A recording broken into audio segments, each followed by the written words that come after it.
11 глава, долга е 30 стиха, ама по големиот дел, повеќе од половината, е повторување на претходната глава. Нели, она што се случуваше во домот на стотникот Корнелиј, кога за прв пат неевреи го примија духот, поверуваа и беа спасени.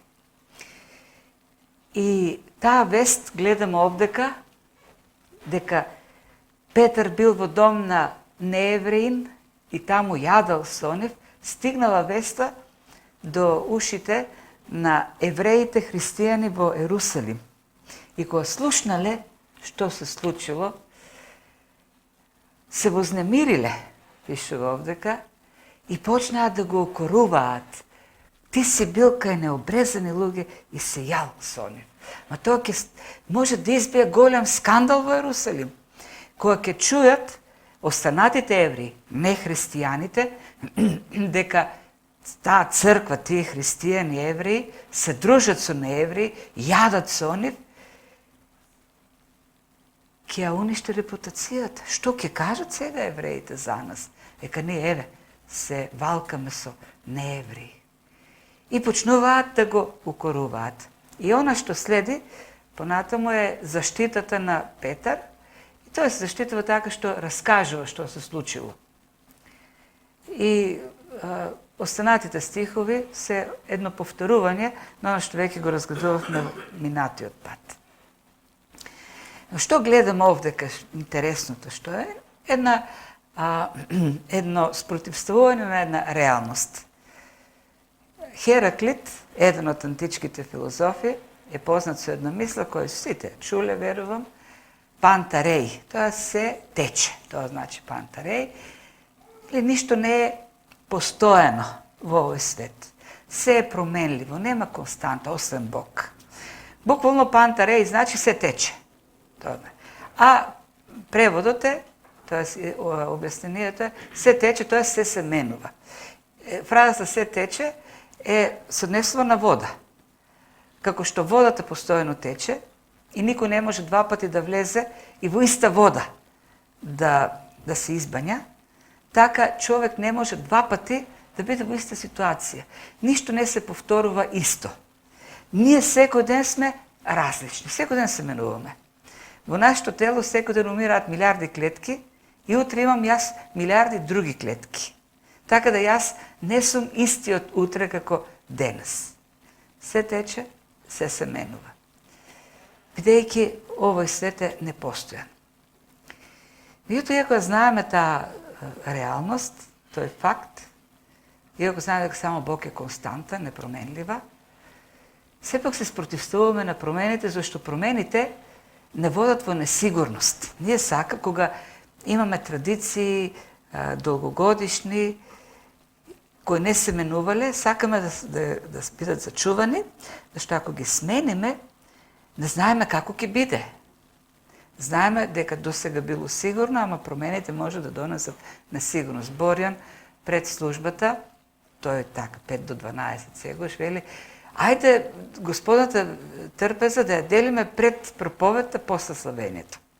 Ама ние од секогаш, мол? После проповедта пред славењето. Добро, не сум сватил. И тоа е промена. Меѓутоа, ние од секогаш сме ја деле господната вечера после проповедта, после славењето. И ми беше така наеднаш кога ми кажа, нетипично, викам, ајде да размислиме еден месец, следниот пат ќе решиме.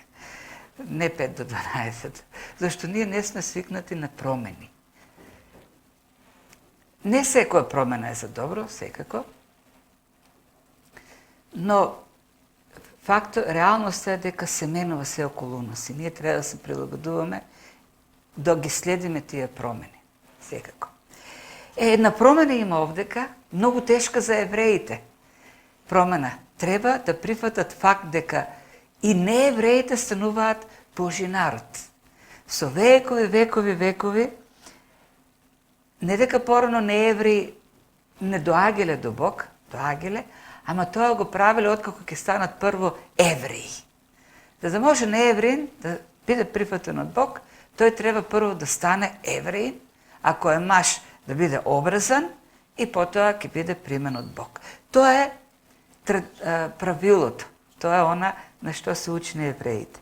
И сега најнаш овдека гледаме евреи кои без да станат евреи, не евреи, необрезани, и Светиот Дух доаѓа и тие поверувале.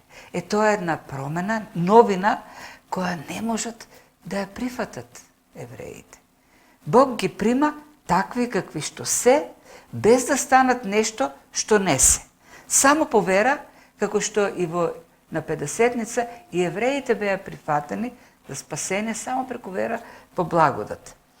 Тоа е, Христос го кажа, дека така треба да биде, кога даде заповедта пред вознесението, бидете мои сведоци од Ерусалим, па преку Јудеја, Самарија до крајот на светот, тоа предпоставува дека учениците ќе треба да го проповедат Евангелието и на неевреите.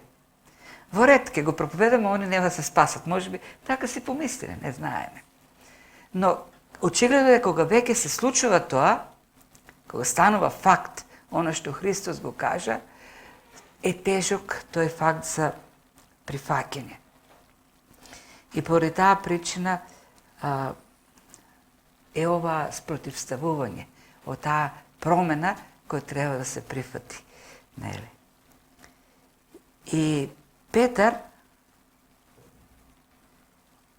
во негова заштита не изнесува некои кој знае какви специјални аргументи, тој само раскажува што се случило.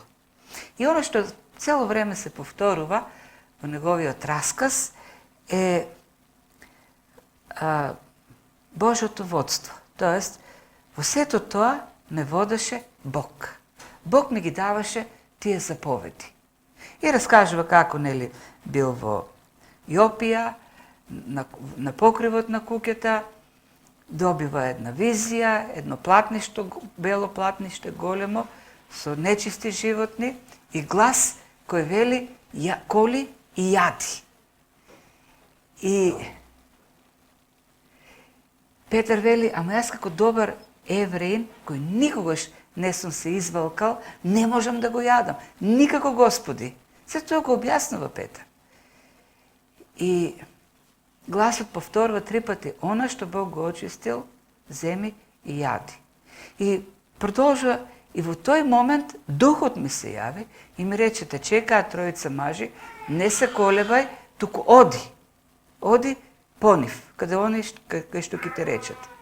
И раскажува Петар, и ми однесува во куќа на еден стотник, Корнелиј, и таму, кога ме пречека, самиот Корнелиј ми раскаже дека Бог му се јавил и му кажал. И интересно дека овдека кога го повторува ова Лука 2 пати го истиот настан го пишува. Еднаш во 10 глава и еднаш во 11 глава, за да покаже колку тоа важно. За прв пат се неевреи, за прв пат Евангелието, за прв пат спасението доаѓа кај необрезани, кај неевреите. И не само што го повторува тој настан, него прераскажува 2-3 збора, туку и додава некои нешта кои ги нема во 10 глава. Кога Петар раскажува, гледаме новини овдека. Дополнува информација која не ја гледаме во 10 глава, например, ова што каже во 14 стих. Тој ќе ти каже зборови преку кои ќе бидеш спасен ти и целиот твој дом. Интересно, во 10 глава пише дека Корнелиј му рекол, Петар, еве ние сега сме собрани, стоиме пред Божјото присуство и чекаме да видиме што Господ ти заповедал тебе да ни кажеш. А овдека Петар вели дека Корнелиј му каже уште нешто. Бог ми рече, вели Корнелиј, дека ти ќе ни кажеш зборови преку кои ќе бидеме спасени јас и целиот дом.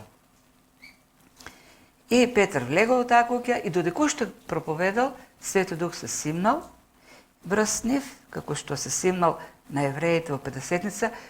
Со други зборови Петар вели, се повтори истото она. Вие што го видовте овдека во храмот, таму, во куќата на Корнелиј се повтори. И се случи таа Педесетница и завршува со тие зборови, на кој човек и нема аргумент, нели, како да се спротивстави. И ако Бог им даде еднаков дар, мисли на Светиот Дух, како и нам, кои поверувавме во Господ Исус Христос, тогаш кој сум јас да му се спротивставам на Бог? Како јас ќе му се спротивставам? Тоа јас не го давам, Бог го даде тој дар. И кога ги слушнаа тие зборови, евреите пишува, се успокоија и го прославуваа Бога велејќи, значи и на незнабожците Бог им даде покаяние за живот. На неколку наврати досега, и тоа го видовме во храмот на Педесетница, го видовме во Самарија, го видовме и овдека во домот на Корнели, едно правило, еден принцип. Го проповеда Словото Петар или Филип, Светиот Дух доаѓа, како дар се излева, луѓето кои ќе поверуваат, ќе се покајат, го дојава тој дар и тие се спасени. Самите евреи велат овдека, им даде покаяние за живот, им го даде дарот, Духот. Како еден настан. Сега, има христијани денес кои велат дека човек кој ќе се покае, кој ќе поверува, тој е спасен, меѓутоа тој треба понатаму да искуси и друг благослов и тогаш да го добие дарот на Духот и тогаш тој ќе биде некако комплетен. Како да е некомплетен во моментот на спасението и покојанието, тој треба да чека друг благослов и тогаш да стане целосно комплетен.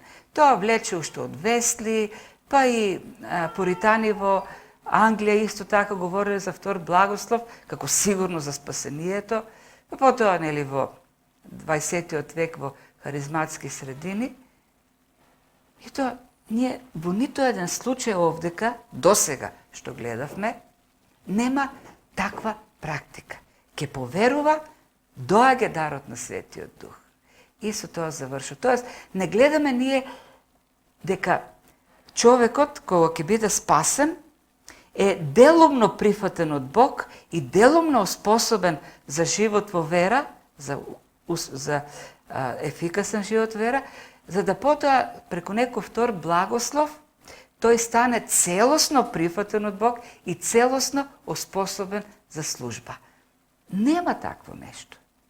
Има еден исклучок во 19 глава во Ефес, меѓутоа тоа е многу специфично, кога ќе стигнеме таму, ќе го видиме тој случај. Ето, досега тоа е практиката. Знаете, кога човек ќе поверува и ќе биде спасен од Бог, тоа е како новороденче. Кога ќе се роди бебе, тоа бебе ги има сите органи, сите делови на телото. И кога ќе стане 5, 10, 15 години, тој не добива ништо повеќе од она што го имал кога ќе се роди. Она што се случува е тоа што го има како бебе се развива. Има се што му треба за да живее полн живот и да се развива тој живот. Има желудник, има бели дробови, има очи, има крвоносен систем, има бубрези, функционира. Оно што се случува е растеж. Така и со нас. Во моментот кога ќе поверуваме, ќе ни биде даден дарот на Светиот Дух, имаме се што ни треба за духовен растеж. Она што треба да се случува е растежот, созревањето во благодатните ресурси што Бог ни ги дал. И така, се повторува еден исти циклус. Доаѓа дарот и од тука натаму имаме сведоци за Христос кои успешно служат и растат во верата. И така, ова што овдека го дава Лука, и ќе видиме, целата глава е феноменално структурирана, ова 11 глава, е еден мост, ова досега е еден мост за она што следи, тоа е создавањето на раѓањето на првата паганска црква, првата нееврејска црква.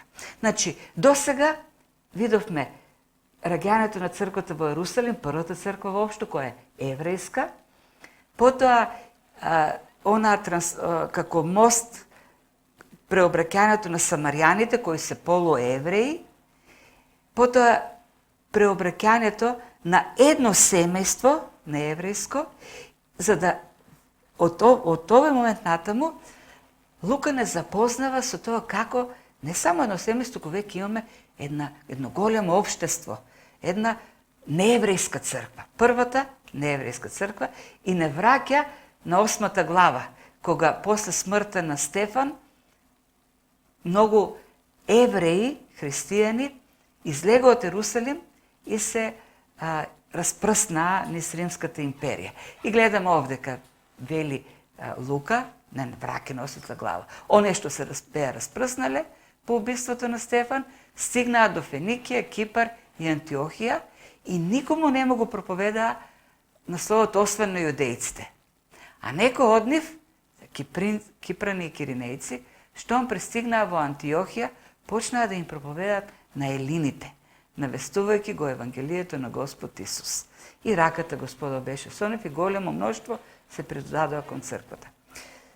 Значи, дава еден географски приказ каде овие христијани евреи се раселиле, отише на Кипар, Феникија, Мала Азија, Антиохија, Писидиска или Малазиска Антиохија, а некои од нив, киприни и киринејци, дојдоа во Антиохија сиријска, во Сирија. Ова Антиохија што е нели таму, на картата горе. Се осмелиле и за прв пат почнале да проповедаат на неевреи. И се создава првата црква нееврејска.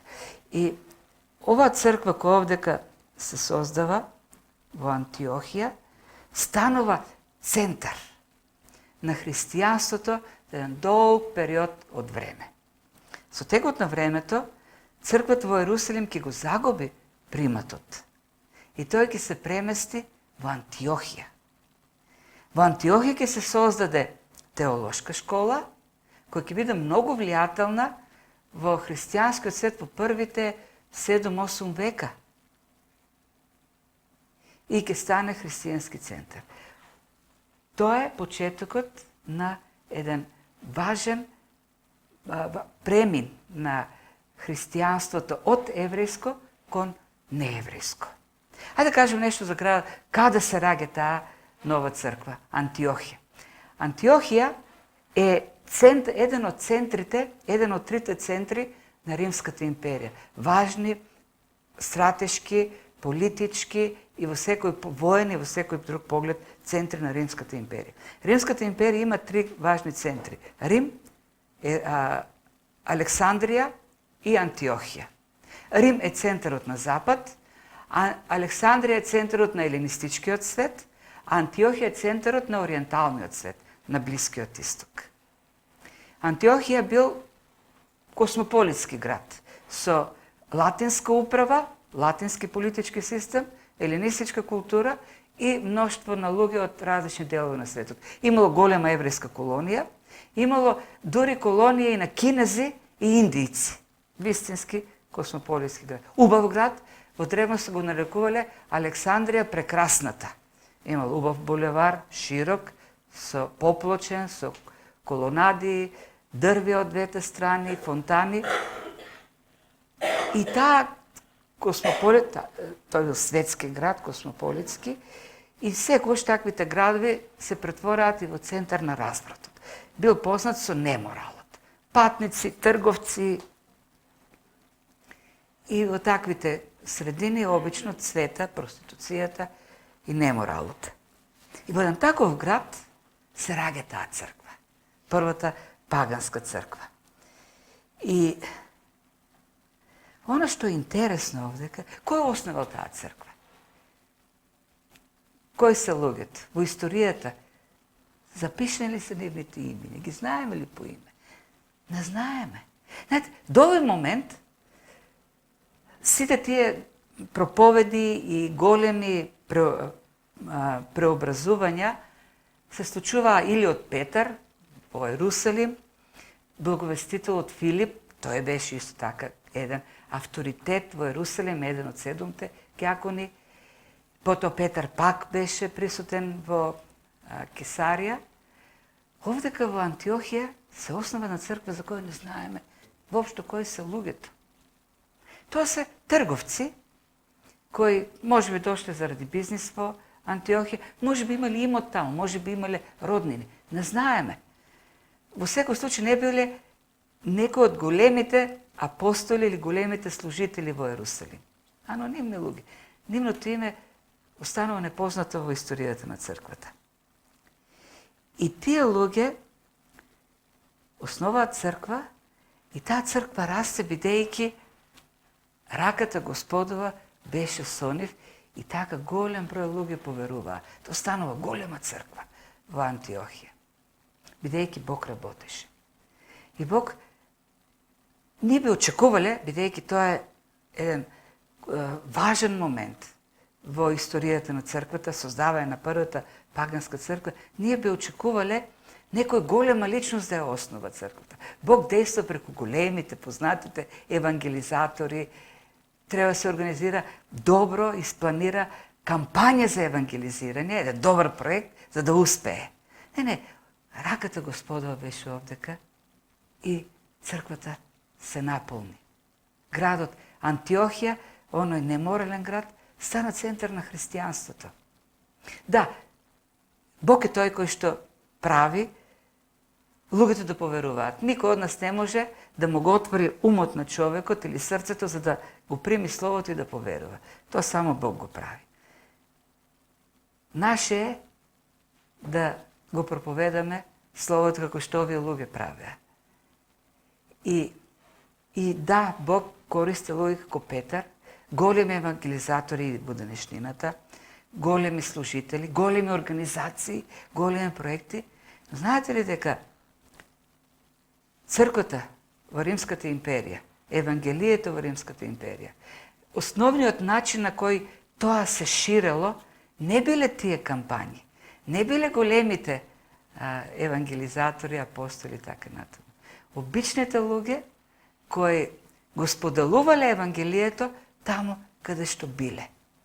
На дома, на улица, на работа, на пазар, во училиштата каде што учеле. Тоа е основниот начин на споделување на евангелието. И така светлината на спасението ја зафаќала империјата. Тоа бил основниот начин. И овдека во Антиохија се случува тоа. Обични луѓе, верници, христијани, ја основаат таа голема црква. И гласот, одекот за тој успех доаѓа до Ерусалим, до ушите на евреите. И веста за тоа дојде до ушите на црквата Ерусалимска. Евреите во Ерусалим уште не се освестени, уште го прифаќаат она што се случило во домот на Корнелиј. Еден евреин тамо, или едно семејство, неевреи поверуваа. И сега наеднаш слушат дека не само Корнелиј туку, цела една голема црква, еден град се формира од неевреи. И тоа е навистина голема вест. И веднаш праќаат пратеник, специјален пратеник, го праќаат Варнава. И навистина добар избор направиле. Не знам дали може да постои посоодветна личност во тоа време од Варнава, синот на утехата, кога Вилијам Баркли го нарекува човекот со најдобро срце во историјата на црквата. Да не знаеме дали, но во Новиот Завет, во делата на апостолите, навистина тоа се представува како човек со најдоброто срце. Самото име му значи син на утехата, син на ухрабрувањето, но тој го оправдува тоа. Досега видовме како кога Павле дојде од Дамаск во Ерусалим, кога избега од Дамаск, отиде во Ерусалим, никој од апостолите не сакаше да се сретне со него. Како го одбегнуваа како болен од лепра. Варнава отиде, го седе и го однесе кај апостолите, рече: ова е наш веќе, треба да го прифатиме.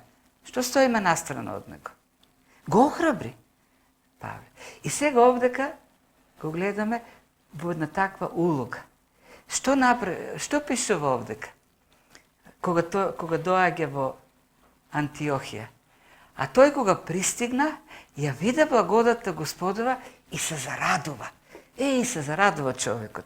Знаете што? Еден евреин во тоа време не би се радувал на успех на неевреин. Само мртов неевреин е добар неевреин. Тоа е разбирањето на евреите за неевреите. Варнава се зарадува кога виде. Леле, се спасуваат неевреи. Знаете, навистина треба да имаш добро срце, навистина треба да си добар човек, за така да реагираш. Варнава не беше човек кој би реагирал така на мршно се, шо прави го, Бог се обира. Или пак само глумат нешто. Не, искрено се зарадува на тоа што се случува. И не само што се зарадува, туку ги охрабруваше, ги бодреше сите. Не им ставаше сопки, надавајќи се дека некој ќе се собласнат, ќе се обесхрабрат и ќе ја напуштат црквата. Не. Ги бодреше и велеше и продолжете така. Ги бодреше да пребиваат во Господ со непоколебливо срце. Да, тоа се млади верници кои живеат во град полн со разврат, со секакви религии, со секакви учења. И знаејќи опасноста, тој цело време ги охрабрува. Останете во верата, продолжете во верата. Не, останете да пребивате во Господ. И како го правеше тоа? Пишува дека цела година во 26 стих се собираа во црквата и го проучуваа големо мноштво луѓе. Овој текст во 11 глава е некаква копија на текстот од крајот на 2 глава, кога се случи Педесетница и како живееше црквата во Ерусалим. Пишува дека тие беа постојано во учењето на апостолите, во заедништвото, во молитвата и во се заедно правеа. Заедништвото, заедничкиот живот во Ерусалим. И овдека е исто, заедничкиот живот. И тоа така се случува во храбрувањето. Црквата во Ерусалим почна така, во 2 глава. Постојано беа заедно. Се им беше заедничко. Ама, ќе дојде момент во кој што ќе треба да се напише едно цело послание до евреите. Некој смета дека тоа послание е напишано до црквата во Ерусалим, посланието до евреите. И гледаме дека тие христијани таму, кои почнаа така на Педесетница, во еден момент почнуваат да се обесхрабруваат и да се враќат на законот, да се враќат на жртвите, кон јудаизмот. И во еден момент авторот во 10 глава ги поттикнува и им вели да бидеме внимателни еден кон друг, да се поттикнуваме кон љубов и добри дела, не изостанувајќи од собранијата, како што некои имаат обичај, туку да се поучуваме еден друг, и тоа во толку повеќе доколку гледаме дека се приближува судниот ден. Како се охрабруваме ние да останеме постојани во Господ, да пребиваме во Господ, во верата. Но начинот е кога во Словото сме заедно, кога сме посветени на молитвата, кога се поттикнуваме заедно. Тоа е начинот. Во моментот кога ќе ги напуштиме тие заеднички собирања, ќе почне отпаѓањето. Синок имаше во заборев как се викаше местото, прослава на реформацијата. Убав настан беше. И беше изнесен еден податок, право на некој истражување, дека посетеноста на црквата во Македонија во тој пост-ковиден период опаднала за 40%.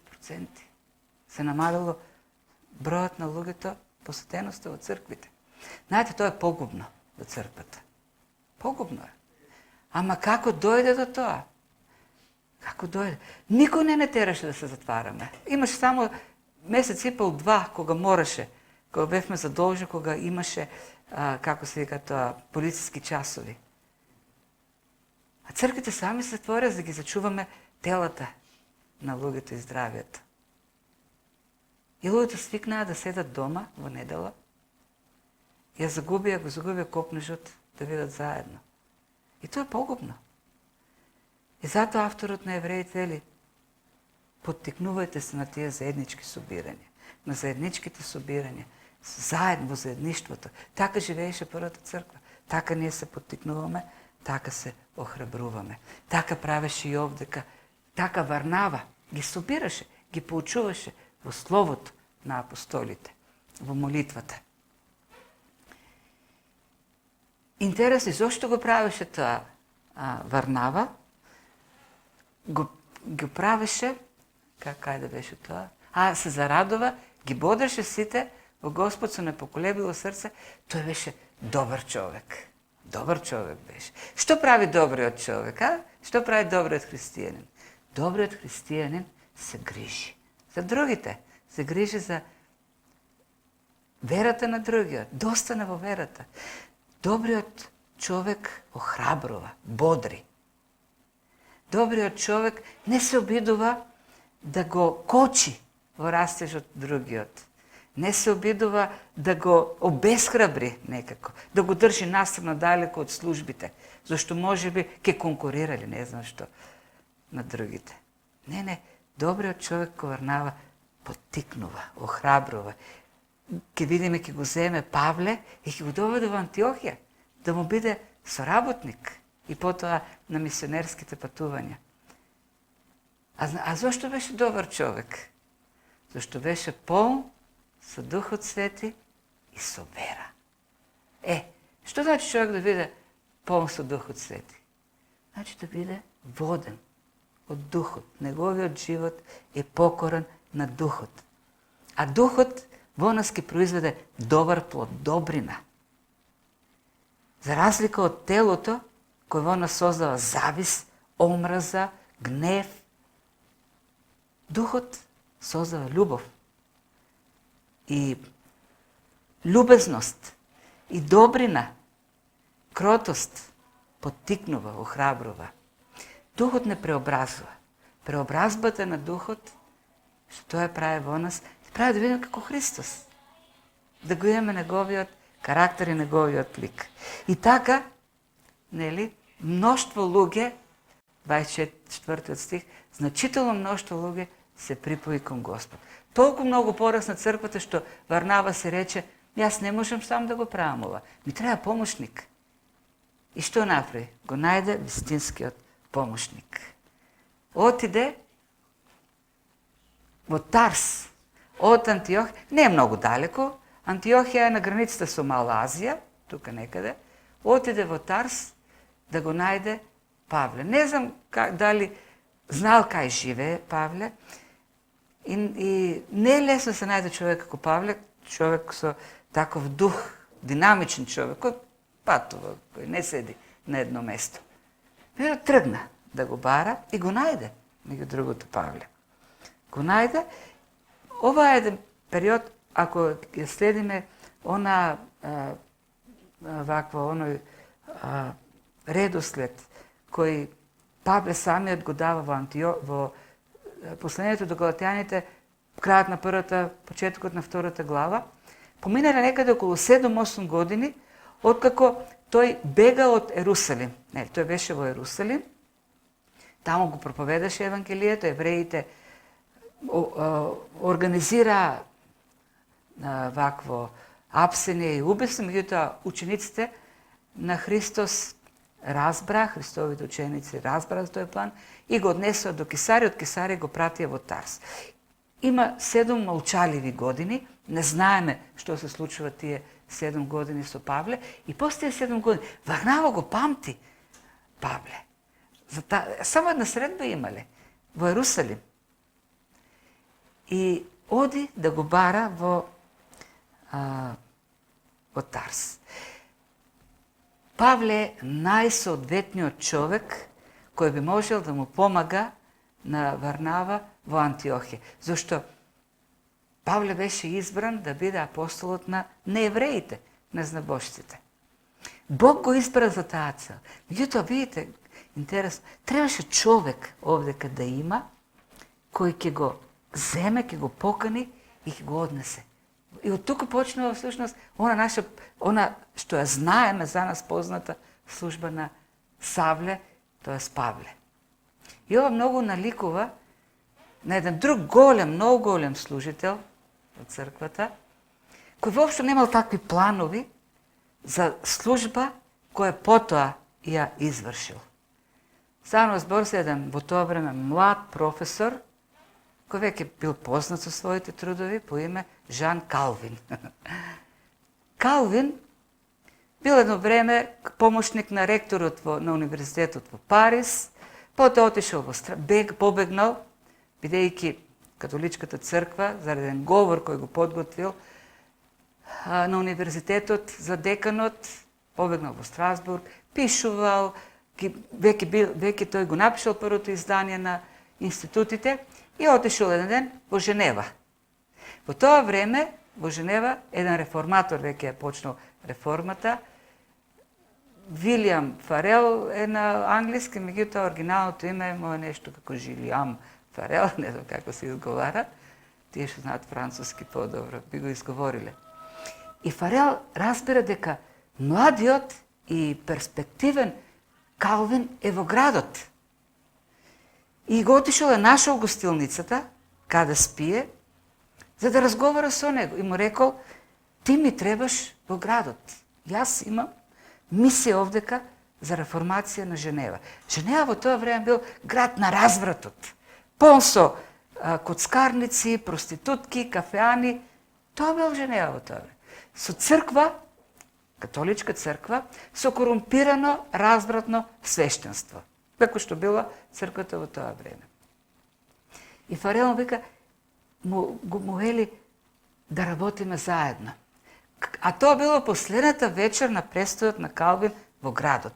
Следниот ден тој имал намера да оди на друго место. И му објаснил Калвин, мојот план не е јас тука да се занимавам со реформација, јас сакам да се работам една спокојна професорска дејност со студенти, да се пишувам трудови, коментари, кога ќе ме поканат некаде да проповедам. Тоа е мојата перспектива, тоа е мојот план за животот. И Фарел разбрал дека тој човек си бара удобство. Удобен живот, спокоен живот. И продолжил да го убедува. Калвин никако да попушти, јас утре си одам. И на крајот се изнервирал. Фарел и му рекол, Господ да го проколне твоето спокојство. Бог да ти даде на спокојство, да го уништи твоето неспокојство, тоа што го бараш. И Калвин се уплашил кога ги чул тие зборови. Ги сватил како Божи зборови упатени кон него. И решил да остане. И Женева станува град, пример за христијански град и во Европа и во светот. Една уникатна дејност има таму христијанска, Калвин заедно со Фарел и во еден поголем дел сам. Дејноста на Калвин во Женева, мал дел и во Страсбург, зашто за 4 години тој е принуден да го напушти градот, не може да се опфати со зборови, навистина. И проповедничка, и организаторска, и теолошка, и пасторска. Не може да се опфати со зборови. Човек да почне да набројува се што тој направил, ќе му требаат страници, томови да напише. Само земеме проповедите да ги редиме, вака на список, ќе не треба можеби цел ден. Ама требаше еден човек да дојде кај него и да му каже, не е Божјата воля ти да бараш спокоен, удобен живот. Тоа е начинот на кој што Бог ги воведува. Да, може тој да направи и некакво друг начин. Може и риба да употреби, како случајот со Јона. Но обично, луѓе како Варнава се оние кои Бог ги користи за да го фати човекот и да го охрабри во служба. И тоа го прави Варнава. Не знаеме дали Павле реагирал како Калвин, ама не, јас немам таков план, не верувам. Тргнува со Варнава, одат заедно во Антиохија и проповедаат. Тука Pavle проповеда. Го прави оно што го прави цел живот.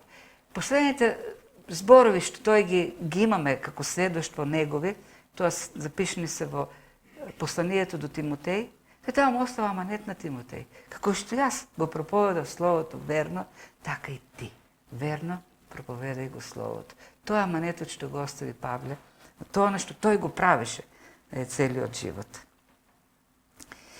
И што се случува во тој град, Антиохија, градот на развратот?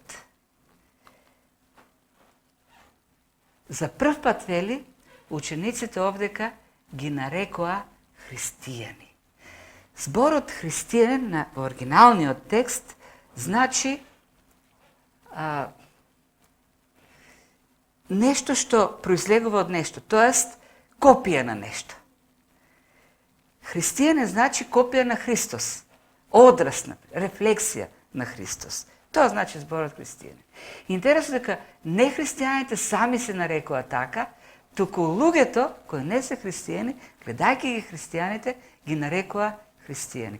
И во Новиот Завет 3 пати само се среќава тој збор, и во сите 3 случаеви тој збор го користат не христијани за христијани. Тоест, кога ги гледат тие луѓе, како работат, служат, проповедаат, се велат, овие се копија на Христос. Не подсетуваат на Христос. Се како одраз, рефлексија на Христос. И она што следи од тука натаму, покажува зошто се копија на Христос.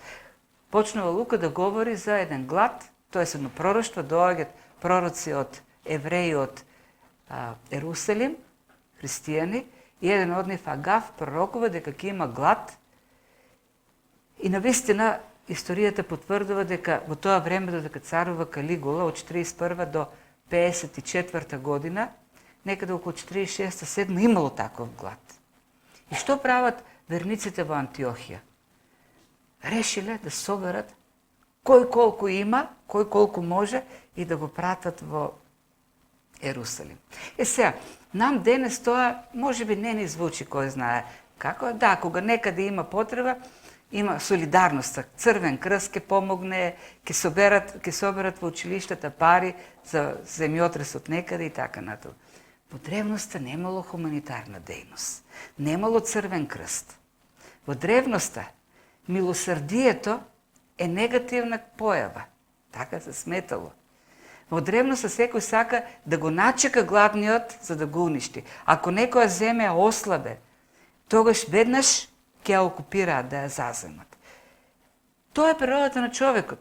И денес човекот е тако, да, тоа е неговата суштина. Не да даде да земе, не да гледа на интересот на другиот, на својот интерес. Не за другите да гледа за себе. Тоа е. И овие верници во Антиохија слушаат дека евреите, овие се неевреи, а тие таму се евреи, кои не се трпат. Евреите, неевреите се непријатели. И христијаните неевреи во Антиохија, кои ќе разберат дека во Ерусалим ќе има глад, што прават? Собираат кој колку може. Овде дека не пишува дали помалку. Колку можел дал, максимално колку може. И го праќат тоа во Ерусалим. И ова почетокот на главата и крајот, начин на кој Лука сето да го прави е феноменално. Како почнува ова 11 глава? Со еден укор кон Петар. Евреите му рекоа, ти си отишол во дом на нееврен и си јадал таму. Како можеше тоа да го направиш? Срамота. Како завршува оваа глава? Завршува така што неевреите собраа храна, собраа помош и ја пратија на тие евреи во Ерусалим да им помогнат. Знаете ли со тој гест што направија? Кажа, ние сме еден човек, она што Павле понатаму ќе го напише. Еден човек, од двата човека направи еден, од двата народа направи еден народ во Христос. Нема веќе евреи, нема неевреи. Има само една универзална Христова црква.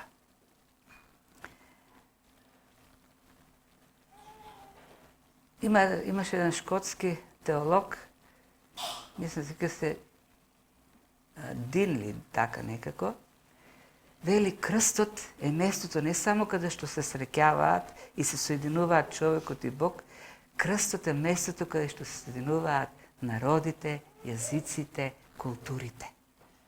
И се создава една христијанска универзална црква. И христијанството навистина е универзално во тој поглед. Додека исламот е арапски и тука араб, тоа е арабите, ориенталскиот свет влегува. Евреите или јудизмот е за евреите, христијанство навистина е таа универзална вера која ги опфаќа сите народи, сите култури и тоа нешто Христос како мисија го даде до крајот на земјата, да се проповеда сведоштвото за него. Зошто го направија тоа неевреите? Кон своите непријатели евреи. Во време во кој секој гледа само за себе. Зашто беа христијани.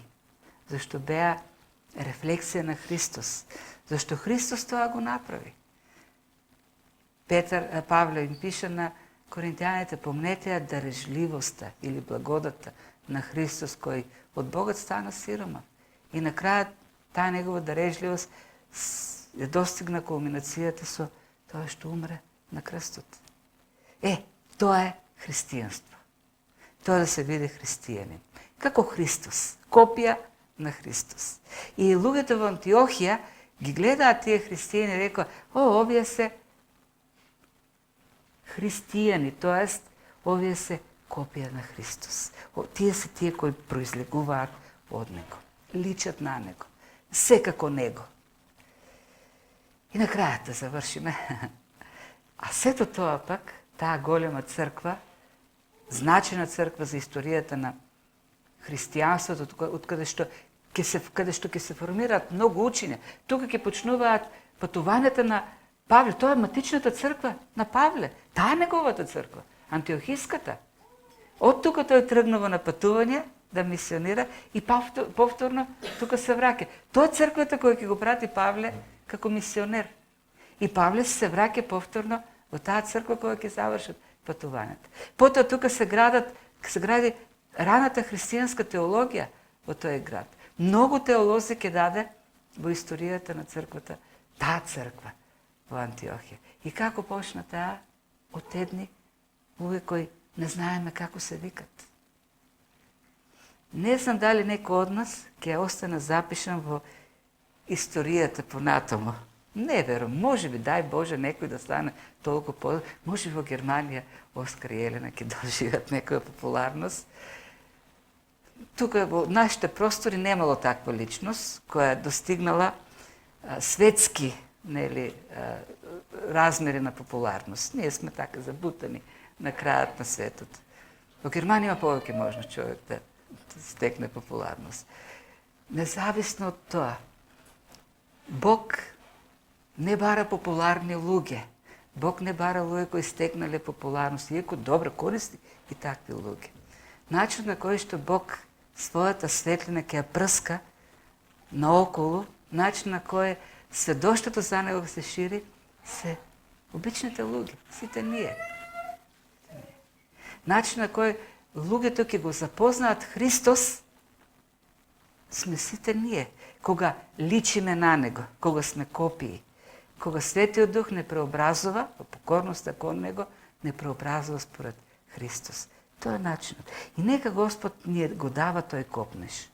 Копнежот да бидеме како Христос се повеќе, да наликуваме на него. Нека Бог ни го дава тој копнеж да се преобразуваме